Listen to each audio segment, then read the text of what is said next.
Itu supaya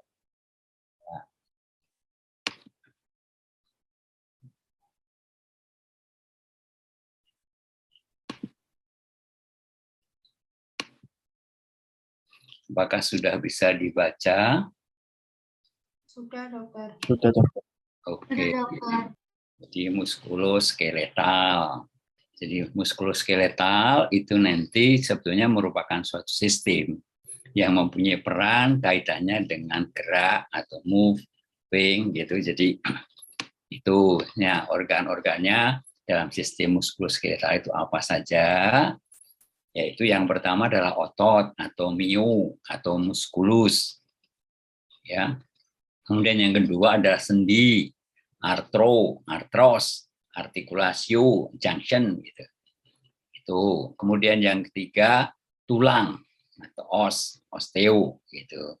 Kemudian yang keempat yang mungkin belum disinggung yaitu saraf atau atau nervus. Karena untuk bisa menggerakkan otot yang kerangka ini perlu nanti disadari diperintah dari saraf gitu. Jadi ini yang mungkin nanti akan kita singgung gitu ya.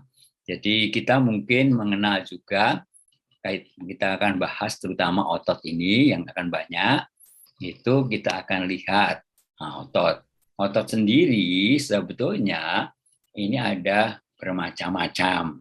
Memang tidak semua termasuk dalam otot muskuloskeletal yang kita akan bahas. Otot itu nanti dibedakan menjadi yang pertama adalah otot seram lintang.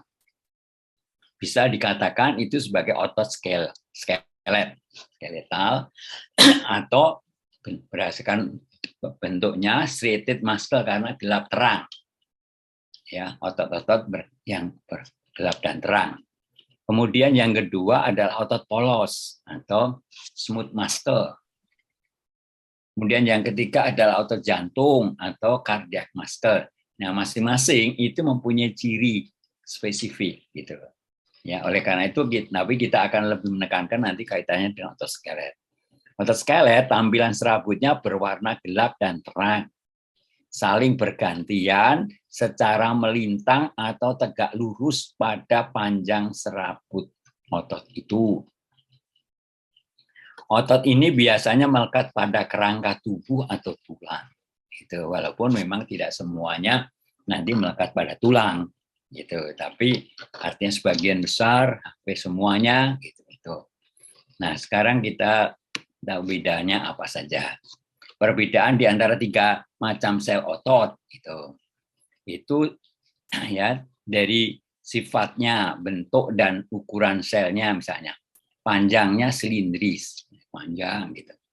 Kemudian otot jantung itu ujung tumpul bercabang, ujungnya tumpul. Otot polos itu pendek bentuk kumparan. Ya, jadi ini seperti bentar. Kemudian jumlah dan letak nukleus inti itu ini banyak jadi multinukleer. Itu kalau otot jantung 1 atau 2 saja di sentra. Kalau otot polos cuma 1 di sentra. Ada garisnya, itu ada kalau otot skelet tadi garis-garis. Ada jantung, ada. Tapi pada otot polos tidak ada. Ada gap junction, ada sekat. Itu. Jadi sekatnya ada. Tidak ada ini. Tapi pada otot jantung ada. Kemudian pada otot polos juga ada. Gitu. Sarkomir itu bagian yang artinya menutup itu. Jadi yang ada di bagian luar dari serabut otot, ini ada, ini tidak ada. Kemudian proses pergantian atau regenerasi pada otot skelet ini terbatas, sudah dewasa. Sedangkan pada otot jantung tidak ada sama sekali. Jadi kalau jantung rusak itu nanti sulit untuk bisa pulih kembali. Sedangkan pada otot polos ini justru banyak bisa mudah, gitu, ekstensif.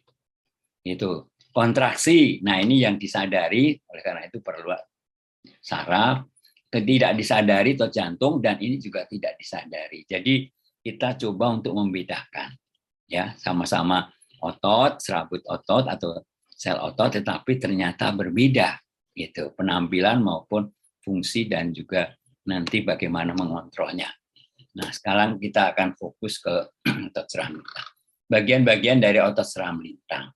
Jadi otot itu nanti ada kepalanya yang dikenal dengan origo, bagian ujung proksima yang mengecil terdiri dari jaringan ikat. Waktu kontraksi posisinya tetap di situ. Pada waktu memendek posisinya tetap di situ. Jika ada dua, itu makanya namanya nanti jadi musculus bicep karena kepala, sepal. Jika ada tiga, musculus tricep. Gitu. Jika ada empat, musculus quadricep, misalnya seperti itu. Kemudian yang kedua, ujung yang berikutnya, insersio. Ujung sisi yang lain pada waktu kontraksi yang berpindah, jadi bergerak, mengalami pindahan karena memendekkan dari otot tadi, serabut otot. Itu. Kemudian bagian yang lain, kecuali ujung-ujungnya, kemudian perut atau dikenal dengan venter yang tersusun oleh serabut-serabut otot. Kadang-kadang serabut otot mempunyai perut lebih dari satu, misalnya musculus D itu dua, gastricus. Atau nanti ada musculus rectus abdominis yang banyak, gitu. Jadi ada beberapa yang mempunyai lebih dari satu. Arah serabut ini satu sejajar dengan aksis, jadi sepanjang serabut ototnya tadi dari origo dan insersionya. Kemudian, tetapi yang kedua membentuk sudut atau aksis, bentuk jadi tidak lurus dengan ini, tapi miring serabutnya. Itu yang dikenal dengan unipenatus atau bipenatus atau multipenatus, tergantung nanti. Ini misalnya seperti itu. Ini mungkin kami akan besarkan supaya lebih mudah untuk dibaca. Nah, ini. Jadi ini bentuk-bentuk otot skelet. Jadi ini yang pertama paralel begini, A dan B, ini bisa seperti ini atau seperti ini. Itu, ini paralel. Kemudian yang unipenatus, ini nanti ini serabutnya, tapi arah serabutnya ke sana. Ini, itu. Ini juga begitu. Jadi artinya panjangnya seperti ini, terus kemudian arah serabut ototnya seperti ini. Gitu. Terus kemudian kalau multi, itu jadi nanti ada bipenatus, misalnya ini ada yang dari sana atau dari sini. Gitu. Jadi ada ini artinya sini tapi arahnya serabutnya sampai sini. Gitu. Kemudian ini yang lebih banyak lagi, jadi kompleks multipenatus. Itu. Jadi ini gambarannya. Terus kemudian tadi kaitannya dengan banyak multi bilip atau venter tadi ini seperti ini. Jadi ini ada perut 1, 2, 3 dan seterusnya. Ini. Tapi bisa juga yang hanya 2 seperti ini. Ini kemudian di sini ada tendo, kemudian gitu. Jadi ini kemudian juga ini ada yang nanti tadi yang kaitannya dengan bicep tadi ada 2 kepala misalnya gitu. Jadi ini tendo ya. Jadi nanti artinya gambarannya seperti itu. Ini struktur otot skelet. Yang pertama adalah jaringan pengikat yang menghubungkan otot skelet ke tulang atau jaringan lain yang berupa aponeurosis dan tendo tadi. Yang mengandung elemen-elemen neural dan vaskuler itu ada apa saja? Itu jaringannya. Di antaranya ada epimysium. Jadi ada jaringan tertentu yang nanti akan merupakan bagian dari otot yang mengandung saraf maupun pembuluh darah. Itu yaitu epimysium yang mengelilingi seluruh serabut otot. Terus kemudian perimysium mengelilingi hanya bagian-bagian yang ada di dalamnya lagi kelompok-kelompok kecil serabut otot. Kemudian endomysium itu lebih dalam lagi. Nanti mengelilingi masing-masing sel otot atau serabut otot. Dan juga nanti terdiri dari serabut retikuler dan lamina basalis. Sedangkan tipe serabut otot itu dibedakan ada yang merah, yang ini dikenal dengan lambat, yang putih cepat, atau diantaranya intermediate. Kemudian kandungannya ini mioglobin. Ini yang khusus protein pada otot, mengikat oksigen. Mitokondria, nah jumlah mitokondria juga nanti tergantung apakah itu merah atau putih. Enzim juga sama. 3 tipe otot tersebut berbeda dalam arti kontraksi atau komposisi dimodulasi oleh inervasi atau nervus tadi. Walaupun mungkin bisa berganti, itu tergantung dari inervasinya. Itu, ini contohnya perbedaannya. Karakteristik serabut merah dan putih. Itu yang merah, ini jumlah mioglobinnya banyak, tinggi. Sedangkan yang putih itu rendah. Kemudian jumlah mitokondria yang merah banyak. Kemudian yang putih sedikit. Jumlah enzim oksidase ini banyak. Sedangkan ATPase ini kecil, gitu. Sedangkan pada yang putih enzim oksidase kurang. ATPase dan fosforilase besar atau tinggi, banyak, gitu. Nah, ini kemudian sifatnya juga beda kalau kontraksi.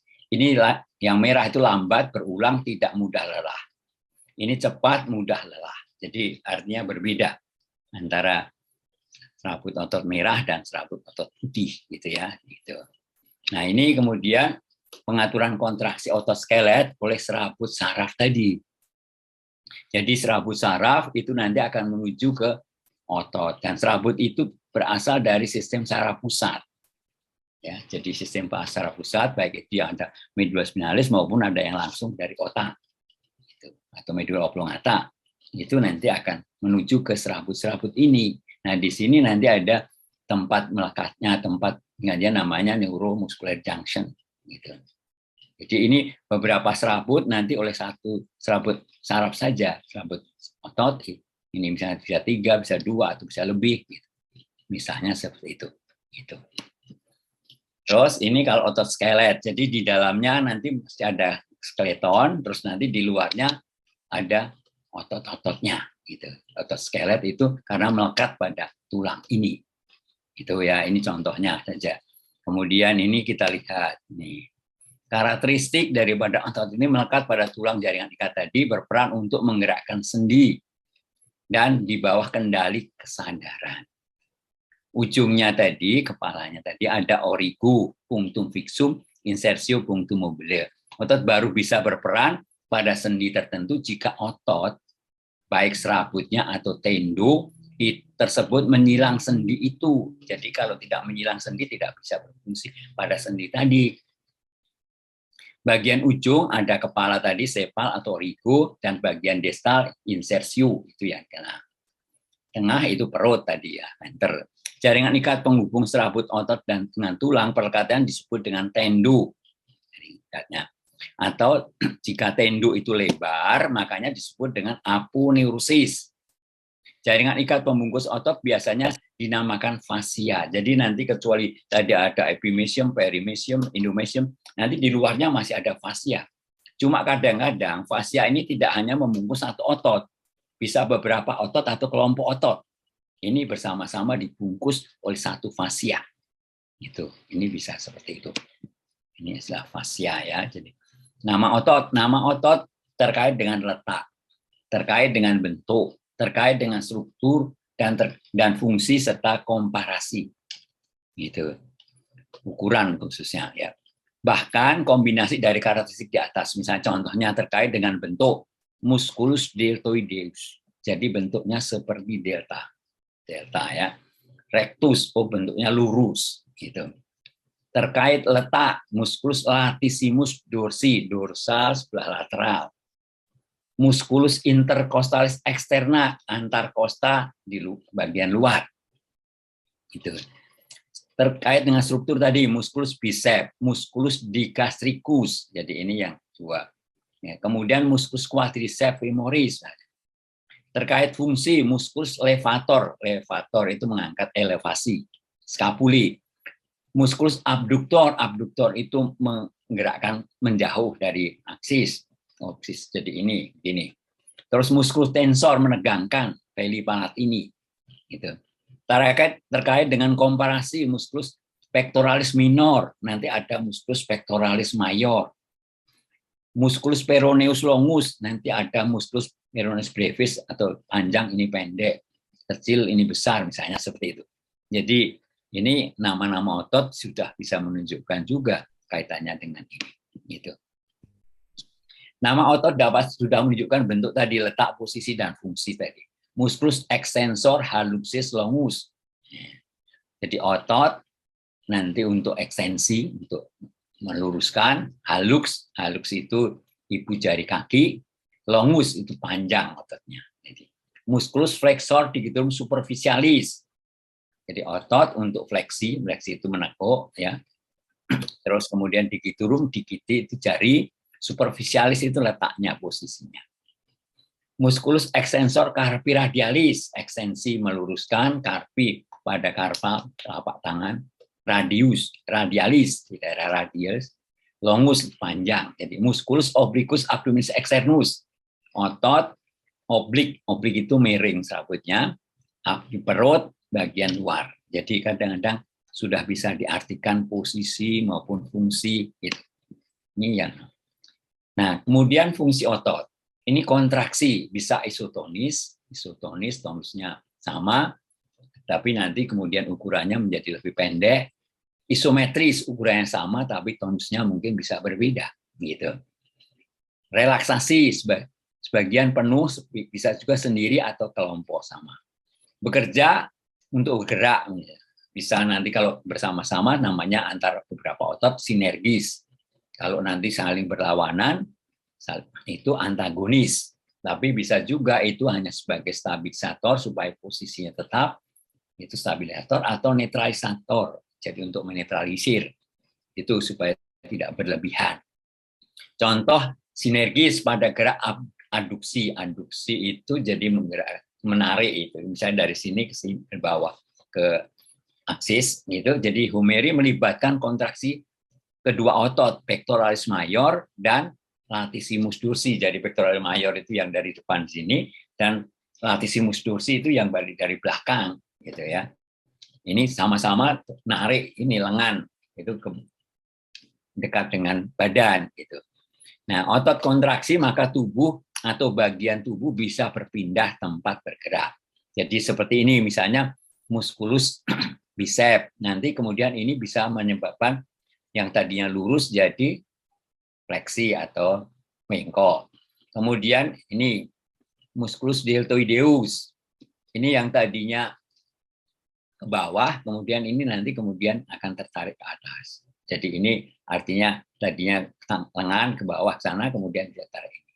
Ini karena kontraksi, gitu. Jadi ini kemudian otot-otot, jadi jumlahnya sangat banyak juga ya.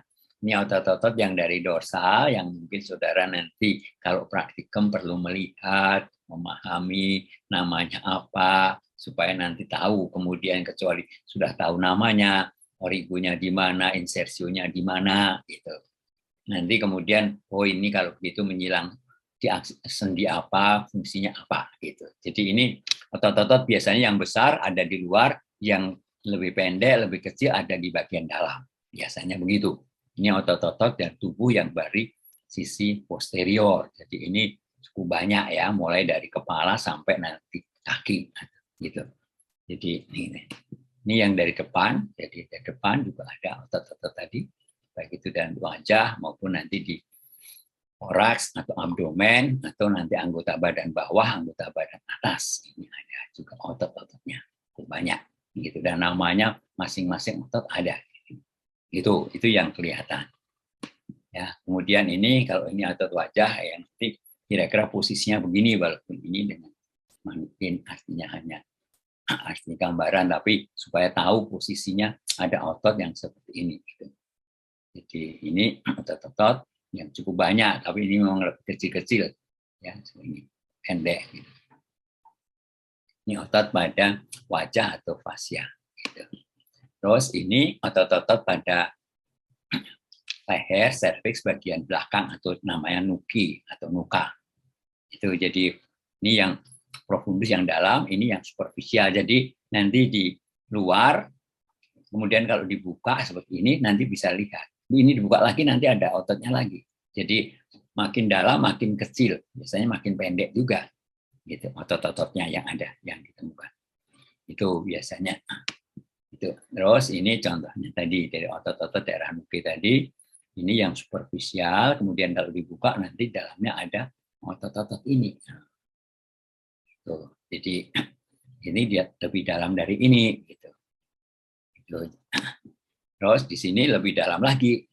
Jadi masih ada lagi banyak ya otot-otot yang makin pendek, gitu yang ada di bagian dalam. Itu jadi namanya itu juga nanti saudara perlu pelajari. Itu jadi otot-otot ini semua ini karena ini nanti punya nama dan punya fungsi tertentu. Ini otot pada leher, tapi ini dari depan, prevertebralis. Jadi di depan dari columna vertebralis, otot-otot sekali ini misalnya. Jadi otot-otot yang ada di sini. Ada anterior, nanti ada medius, ada posterior, misalnya seperti itu. Gitu. Jadi ini otot-ototnya banyak ya. Terus ini otot-otot pada farinks. Jadi farinks ini juga otot-ototnya. Memang ini tidak melekat pada tulang. Ini melekat pada suatu membrana gitu ya, arti jaringan ikat. Itu jadi di sini. Itu jadi melekatnya di sini. Jadi artinya ada otot yang melekat pada jaringan ikat tetapi tidak melekat pada tulang, tetapi nanti depannya sana melekat pada kartilago atau tulang rawan gitu ya. Gitu. Itu ini juga tadi. Nah, otot itu kadang-kadang juga nanti dikelompokkan seperti ini. Jadi artinya otot-otot pada farinks itu nanti dibedakan lagi, ada yang di dalam itu yang levator, ada yang memutar, melingkari, itu namanya konstriktor. Nah, ini konstriktor sendiri nanti dibedakan lagi. Ini cara belajarnya begitu, yang superior, yang medius, dan yang inferior. Misalnya seperti itu dikelompokkan. Yang inferior itu apa saja nanti namanya sesuai dengan melekatnya biasanya. Jadi artinya gambarannya seperti itu. Nah, ini juga pada daerah toraks dan abdomen dari depan tadi, ini yang dari luar superficial, ini dari profunda. Kalau ini dibuka nanti ditemukan otot seperti ini. Ini dibuka lagi nanti dalamnya ada lagi. Jadi ini selalu begitu. Ini juga di dalam perut, ini yang superficial, ini yang nanti lebih dalam lagi. Gitu. Jadi artinya otot-otot dan namanya cukup banyak ya. Jadi ini artinya satu tempat nanti bisa berlapis-lapis otot gitu yang berbeda-beda dan mungkin perannya dan fungsinya bisa berbeda gitu dan gitu. Jadi ini yang bagian dalam lagi. Jadi itu dari depan gitu. Jadi ini otot-otot yang ada antara rongga dada dan rongga perut itu ada diafragma. Ya, diafragma itu terdiri dari otot-otot juga. Serabut-serabutnya juga jalannya berbeda-beda gitu arahnya. Kemudian tendonya nanti ada di tengah, namanya centrum tendinium, gitu. Central tendon of diafragma, centrum tendinium. Misalnya seperti itu. Ini juga otot lagi. Ada quadratus lumborum, kuadrat. Itu ya misalnya seperti itu. Ya, jadi ini superficial, ini yang bagian belakang. Gitu. Jadi ototnya cukup banyak.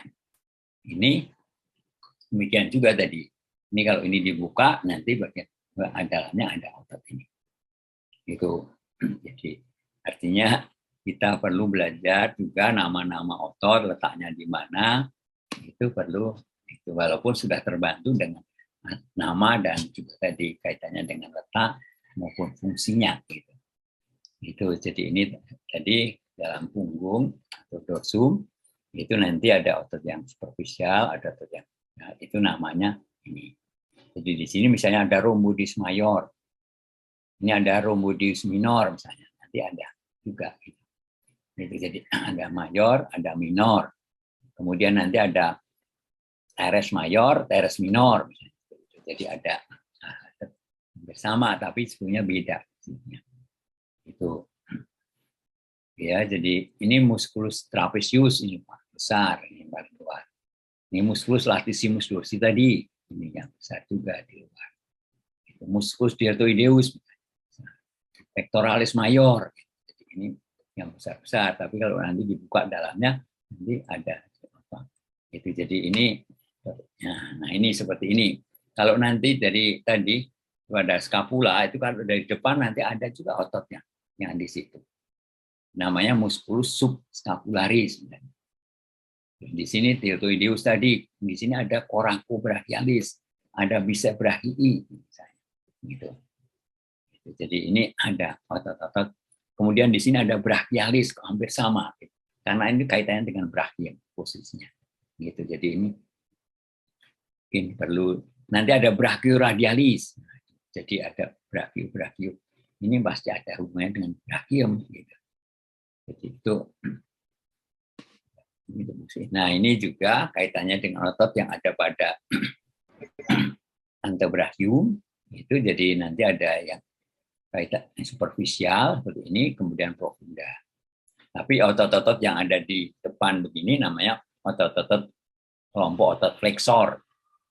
Itu flexor atau nanti musculus itu. Jadi ada supinator itu jadi flexor atau supinator itu. Jadi itu otot-ototnya mesti ini besok dipelajari ya nama-namanya itu. Nah, ini yang nanti di bagian belakang, bagian punggung lengan bawah ini nanti otot-otot extensor atau dorsal. Jadi ada otot-otot extensor. Nah, otot-otot di sini ini nanti tendunya panjang. Jadi ototnya muskulusnya serabutnya hanya sampai bagian ini, kemudian dilanjutkan oleh tendu-tendu ini. Adanya tendu ini juga akan bisa berfungsi untuk artikulasi dilewati oleh tendu tadi. Gitu. Jadi kalau seperti otot ini sampai di sini nanti fungsinya untuk artikulasi sini sampai nanti di sini itu bisa berfungsi. Gitu. Jadi ini, tapi kalau tidak menyilang itu nanti tidak berfungsi. Nah, ini pada tangan itu juga ada. Ini terletak 5 kompartemen. Nah, biasanya jadi otot-otot nanti akan dikelompokkan dalam kompartemen. Yang tadi masing-masing kompartemen akan diselimuti oleh fascia biasanya. Misalnya ini di otot-otot pada tangan. Ini nanti ada kompartemen tenar. Tenar ini pangkal dari ibu jari sini. Itu otot tenar. Ini ada beberapa otot. Kompartemen ini ada. Tuh, kemudian bawahnya nanti ada kompartemen aduktor, otot aduktor pollicis. Kemudian hipotenar, ini ada kompartemen juga, ada kelompok otot hipotenar. Kemudian bagian dalam lagi nanti ada kompartemen sentral, ini otot lumbricalis dan tendon, flexor. Kemudian nanti lebih dalam lagi di antara tulang, antara metakarpal itu nanti ada otot-otot interosseus, misalnya seperti itu. Jadi artinya kalau kita belajar tetap nanti dibagi di kelompok-kelompokkan, kemudian nanti dari kelompok itu ototnya apa, kemudian nanti fungsinya apa, inervasinya dari mana. Jadi ini seperti tadi kaitan tenar, hipotenar, kemudian nanti aduktor, kemudian nanti yang di bawah ini ada yang bagian dalam, kemudian nanti di antara tulang itu yang interosseus tapi tidak kelihatan di sini. Gitu. Jadi ini otot-otot pada anggota bawah. Gitu. Membrum inferius ini juga ini kalau dari depan. Jadi otot-ototnya seperti ini. Jadi dari otot itu dari kolumna vertebralis maupun dari coxa itu kemudian nanti akan menuju ke femur. Gitu. Jadi ototnya seperti sana. Itu namanya apa saja nanti ditahu. Kemudian otot ini juga ada namanya juga. Ada yang menyilang begini, ada yang lurus seperti itu, ada yang ada di sini. Gitu. Ini lebih kecil tapi lebih panjang, gitu ya. Kalau di luar, ini lebih besar, misalnya gitu. Tapi artinya lebih pendek. Gitu. Jadi ini seperti itu. Jadi ada banyak otot yang perlu saudara pelajari. Gitu. Ini kalau dari belakang, dari sisi gluteus. Ini ada otot yang besar, gitu, gluteus mayor. Nanti di dalamnya ada gluteus minor, gitu, ada gluteus medius, misalnya. Terus kemudian di sini juga ada otot-otot pendek, itu ada beberapa otot pisiformis. Kemudian nanti ada obturator, itu ada musculus gemellus, yang pendek-pendek ini, yang dikenal dengan rotator triceps, itu obturator externus. Kemudian di sini juga ada istilah quadratus. Tadi ada quadriceps, ini ada quadratus femoris. Ya bentuknya itu seperti itu. Ini otot-ototnya tadi ya, kalau di artinya dari luar pada femur posterior itu kira-kira seperti ini. Jadi ada banyak otot juga ya. Jadi itu. Jadi ini nanti ototnya perlu nanti dipelajari namanya tadi melekatnya gitu itu perlu dipelajari. Ini otot pada kruris atau pada tungkai bawah. Itu. Ini otot-ototnya nanti dari sisi lateral, dari sisi samping gitu ya. Ini ototnya. Itu jadi otot-otot yang ada di samping ini. Gitu ya. Ototnya. Kemudian si anterior ini ada di sini. Ini jadi ini anterior, ini samping. Kemudian nanti yang dari posterior. Nah, ini posterior. Nah, ini kalau ini dalamnya lagi di posterior. Ini ada otot, ini otot, ini otot. Jadi artinya, nah kalau digambarkan nanti untuk pada kruris ini, pada tungkai bawah, nanti kemudian digambarkan ada kompartemen, ada beberapa kompartemen. Posterior ini ada 2 kompartemen, kompartemen dalam, profunda, dan kompartemen superficial. Kemudian kompartemen lateral, samping. Kompartemen anterior, nanti ada beberapa otot juga. Ya, jadi ini ototnya. Biasanya kompartemen-kompartemen ini akan juga mempengaruhi, memudahkan kita belajar inervasinya. Gitu. Jadi yang kompartemen di lateral ini dari mana, kompartemen anterior ini dari mana, kompartemen posterior dalam ini dari mana, nervusnya itu nanti akan biasanya begitu. Jadi akan memudahkan saudara belajar untuk kaitannya dengan inervasi gitu, kalau tahu itu termasuk kompartemennya. Nah, ini gambarannya ya, otot-otot tadi ya seperti otot pada tangan tadi, pada manus, ini juga nanti tendo yang masuk sampai di sini. Ya, kalau panjang ya mestinya nanti longus, extensor, misalnya extensor indicus longus, adductus longus, extensor indicus longus, misalnya seperti itu. Terus ini ada peroneus, gitu. Jadi ada gambarannya seperti itu ya. Itu kemudian ini tendo juga tendonya yang ada di belakang nanti ada sampai di sini, ini tendo, gitu. Ini yang kaitannya dengan flexor gitu nantinya. Itu ya. Jadi ini tendo gitu. Ini, nah ini tendo. Ini perubahannya tendo. Nah ini tendo Achilles. Tendo Achilles itu otot yang ada di artinya kompartemen posterior superficial, itu yang nanti akan bersama-sama bentuk suatu tendo, nama tendo Achilles. Itu. Kemudian ini ada tendo musculus flexor digitorum longus yang nanti akan masuk ke sana. Gitu. Itu endotibial posterior. Jadi ini banyak yang sampai di sini itu hanya tendo-tendo saja. Kalau yang dari asalnya dari kruris ya. Tapi kalau nanti yang pendek itu di sini masih ada otot gitu. Itu jadi itu gambarannya gitu. Nah, ini tendo yang dari tadi. Itu. Ini kalau kemudian otot-otot pendek ada di bawah, ini ada juga. Gitu. Jadi ini ada misalnya ini musculus flexor digitorum brevis, brevis itu pendek. Musculus abductor hallucis. Ya, jadi ini musculus flexor digiti minimi, brevis. Musculus abductor digiti minimi. Jadi ini namanya abductor, agak menuju samping abduksi ya fungsinya. Gitu. Terus nanti dalam itu ada musculus quadratus plantae. Ini lebih dalam, ini lebih superficial. Jadi ini kalau dibuka nanti ada lagi ototnya nih, lebih dalam lagi. Gitu. Jadi artinya seperti itu ya, berlapis-lapis. Kemudian bagaimana hubungan antara otot dan sendi pada gerak tertentu misalnya. Ini juga perlu dipahami. Ya, agar suatu otot atau muskulus bisa berperan pada sendi tertentu, maka posisi serabut atau tendo otot itu harus menyilang sendi tersebut. Ini untuk memahami lebih spesifik peran otot terhadap gerak pada sendi tersebut perlu memahami posisi letak penyilangan serabut otot atau tendo tersebut terhadap aksis gerak sendi itu. Aksis ini perlu diketahui nanti kalau belajar sendi.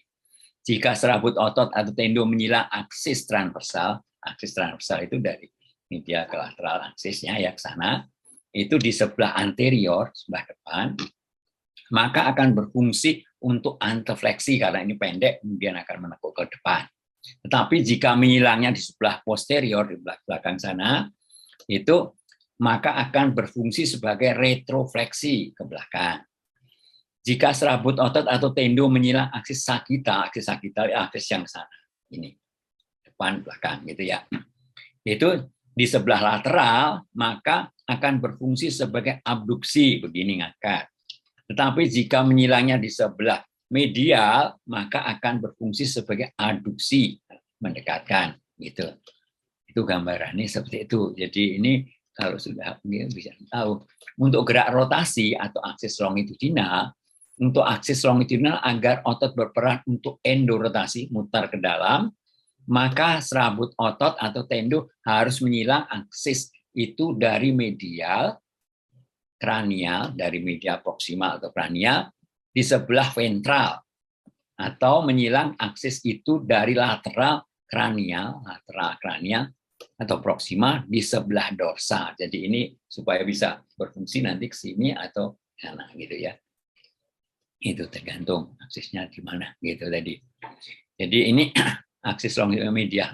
Kemudian aksis ini dari lateral sebelah ventral. Jadi ini mesti harus tahu kayak seperti ini ya, karena ini logika.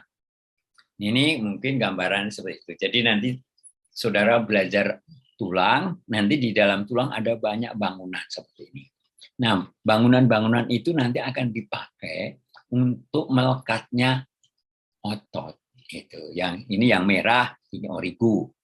Sedangkan yang biru insersio misalnya. Ini contohnya seperti ini. Jadi artinya oleh karena itu nanti kalau ini di mana ini? Oh ini termasuk nanti tuberkulum misalnya gitu. Jadi harus tahu ini cresta tuberculi minoris, ini cresta tuberculi majoris misalnya.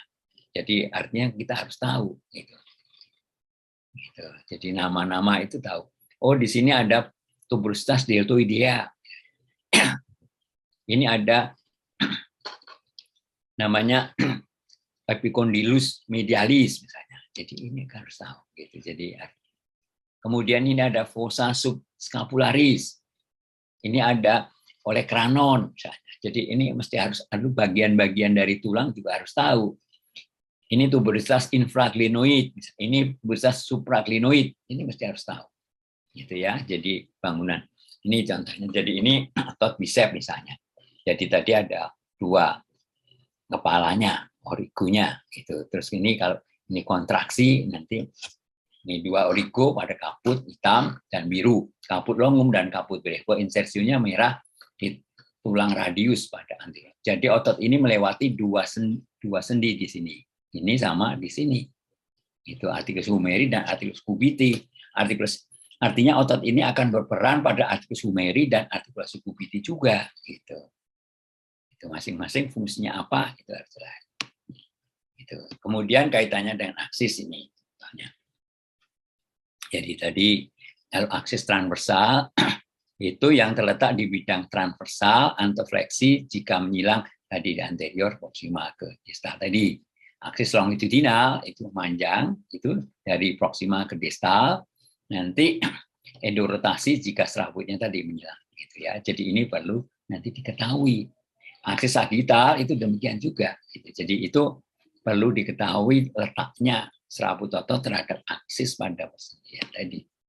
Ini contohnya misalnya pada artikulasi Coxae ini ya. Jadi di sini nanti ada ada 3 aksis gitu. Ini aksis sagital, ini aksis transversal, ini aksis longitudinal sepanjang femur tadi ini misalnya seperti itu.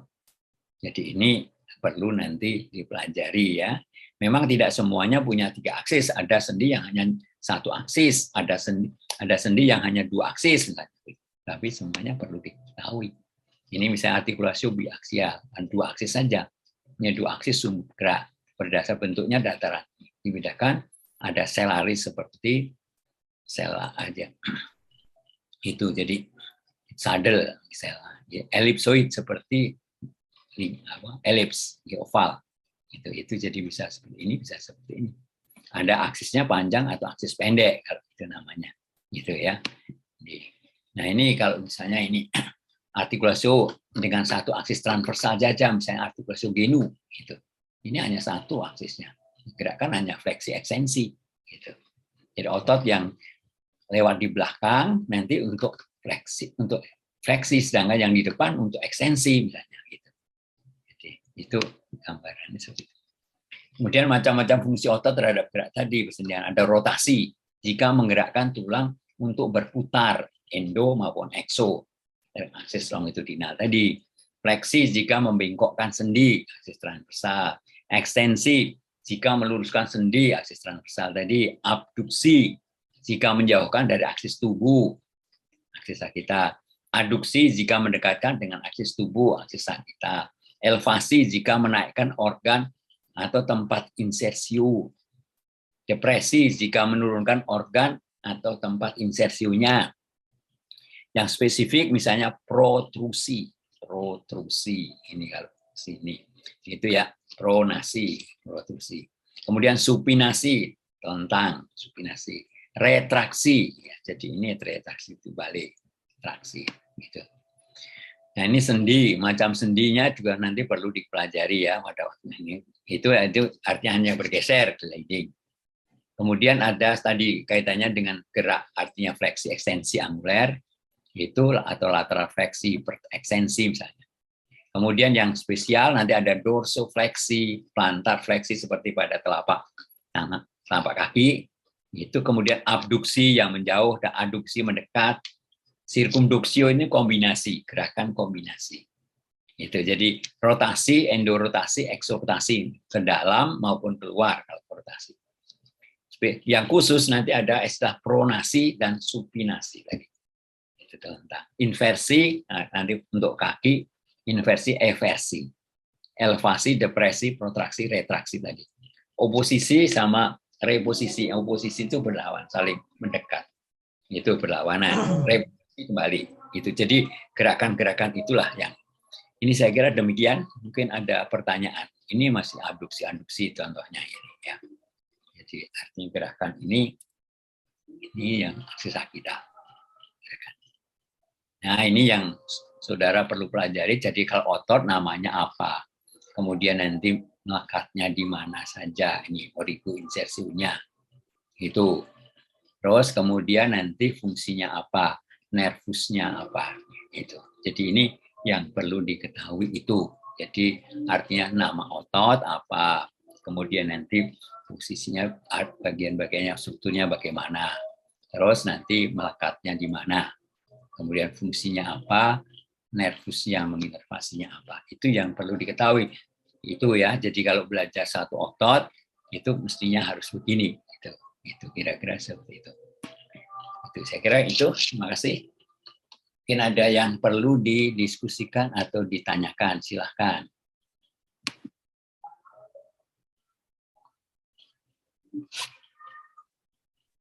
Izin bertanya, dokter. Ya, gimana?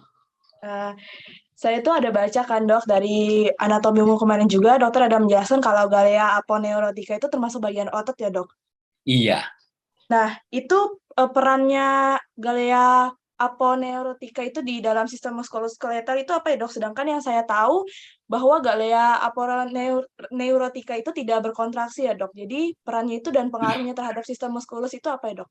Terima kasih. Jadi galea aponeurotica itu karena aponeurotica lebar, tetapi nanti ujung-ujungnya ada otot-otot. Ototnya cuma lebih sedikit serabut ototnya. Itu saja. Tetap itu bagian dari otot. Jadi galea aponeurotica itu ada pada kepala, tetapi nanti ada bagian tertentu yang ada serabut ototnya, cuma memang pendek. Gitu.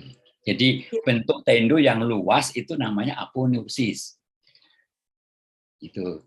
Jadi oleh karena itu namanya galea aponeurotica, bukan memang dia tidak berkontraksi, tapi nanti ada hubungannya dengan tadi serabut-serabut otot yang bisa memendek. Tapi pendeknya ini sangat kecil karena ini kepala, gitu. Ya, jadi tidak menggerakkan kepala itu tidak, cuma nanti ada kulit kepala bisa nanti, gitu. Itu saja. Gitu. Oh iya, baik. Terima kasih dokter pencerahannya. Ya. Ada lagi yang tanya, silahkan.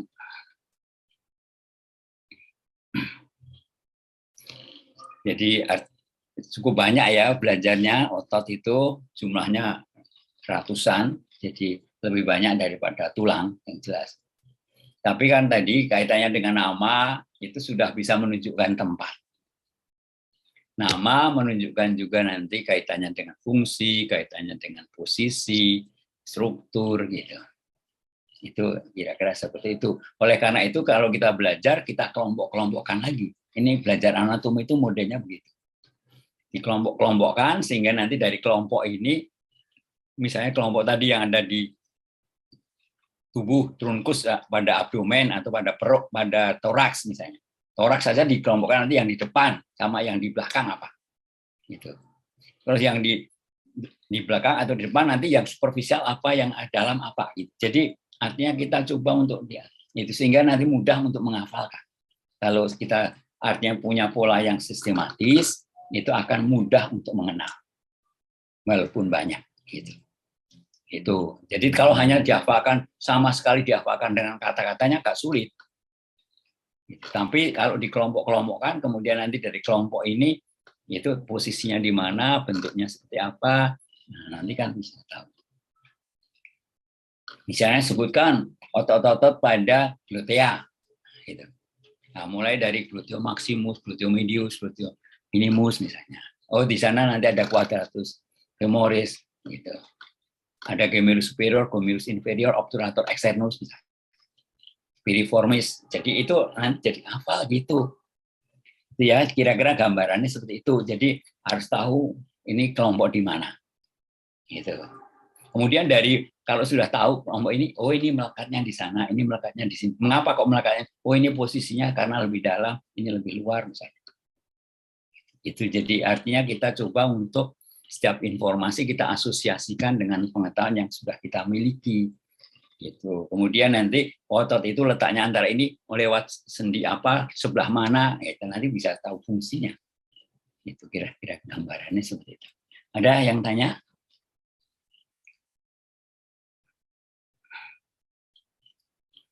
Ya, kalau tidak ada, saya tunggu 2 menit lagi. Kira-kira saudara kesukaan belajarnya apa? Kalau belajar seperti itu. Kira-kira. Apa? Kira-kira. Menghafal ya. Ya tadi, kita coba untuk membagi. Ini kan pelajaran anatomi. Dibagi secara sistematis, nanti kalau sudah dibagi menjadi yang lebih kecil, nanti akan kita kuasai yang kecil-kecil itu. Ya seperti kalau kita mau mematahkan sapu lidi, itu tidak bisa dilakukan sekali. Kita bagi kecil-kecil, nanti satu-satu bisa patahkan kan? Seperti itulah saya belajar.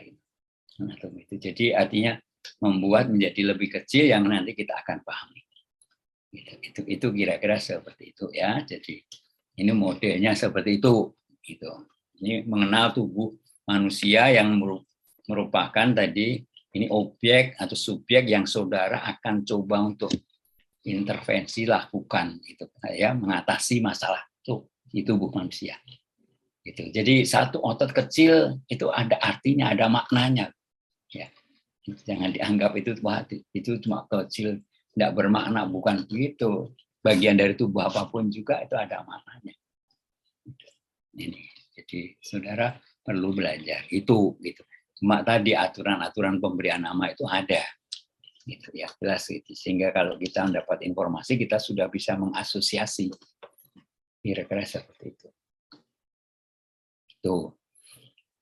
Kalau misalnya saya tanya, misalnya musculus rectus abdominis, kira-kira posisinya di mana?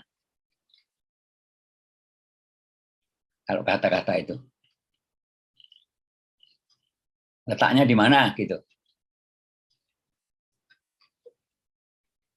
Letaknya di mana? Di mana, Mbak? Rectus abdominis, kira-kira letaknya di mana? Ya, di abdomen. Terus kemudian rectus, apa artinya? Direct, lurus ya. Nah, jadi otot itu bentuknya lurus gitu misalnya. Gitu. Jadi artinya sudah nama itu bisa menunjukkan. Jadi membantu gitu. Memang tidak selengkap inginnya nanti tahu struktur, tahu inovasi, enggak. Tidak seperti itu juga. Gitu. Tapi minimum bisa menolong, membantu. Gitu.